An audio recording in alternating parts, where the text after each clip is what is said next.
बहुत तकलीफ होती है जब आप योग्य हो और लोग आपकी योग्यता ना पहचाने। नमस्कार दोस्तों, मेरा नाम है गोपाल और आप सभी का स्वागत है हमारे और आपके YouTube चैनल पर। आज मैं आपको बताऊंगा WWE के कुछ ऐसे सुपरस्टार्स के बारे में जिन्हें देखकर WWE फैंस को काफ़ी डर लग जाता था।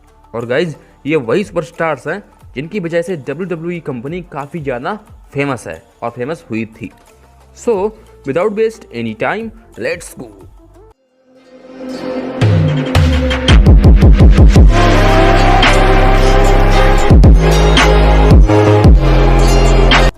बिग डैडी बी के बारे में शायद आप लोगों ने ना सुना हो, शायद इनके बारे में आपको ना पता हो। इनका नाम विसेरा भी है या फिर कुछ लोग इन्हें विस्केरा भी बोलते हैं। 6 फुट 9 इंच की हाइट और 226 किलोग्राम वेट के साथ ये किसी जंगली सांड से कम नहीं थे। इन्होंने बड़े से बड़े WWE सुपरस्टार को टक्कर दी है, लेकिन समय का पहिया चलता गया और सब कुछ बदल गया। ये उस टाइम ट्रेंडिंग पेज पर रहते थे।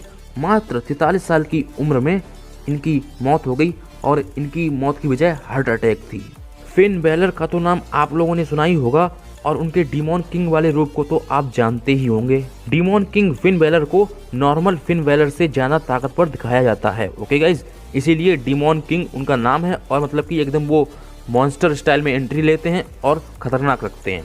अब बात करते हैं उस अंडरटेकर की जिसे सामने देखकर अच्छे से सुपरस्टार की हालत खराब हो जाती थी। दोस्तों, जब अंडरटेकर रिंग में एंट्री लेते थे तो यार एकदम से लाइट्स ऑफ हो जाती थी।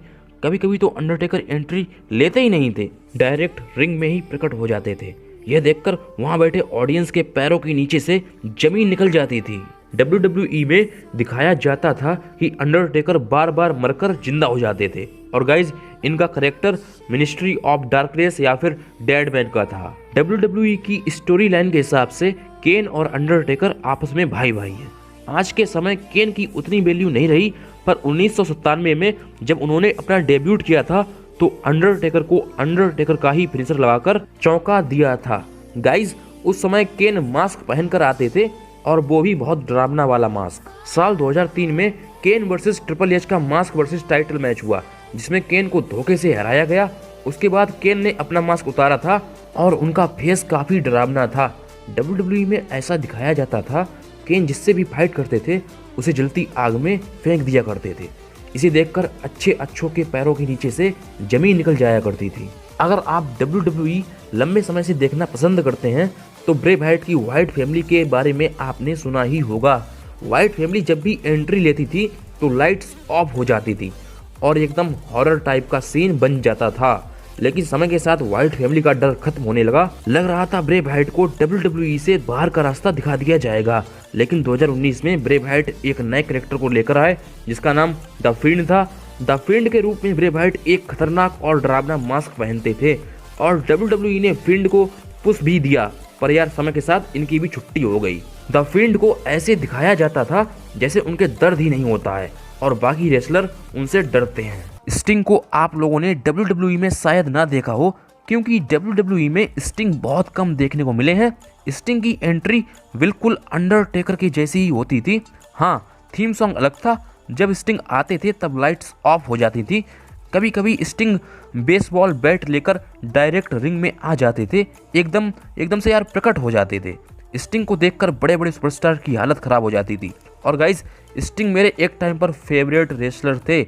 द बुगी मैन, WWE का वो सुपरस्टार जिसे देखकर अच्छों की हालत खराब हो जाती थी। द बुगी मैन जिंदा कीड़े खाते थे और जिससे भी इनका मैच होता था ये जबरदस्ती उसे भी जिंदा कीड़े खिला देते थे। ये इंसान कीड़े ऐसे खाता था जैसे कोई मैगी खा रहा हो।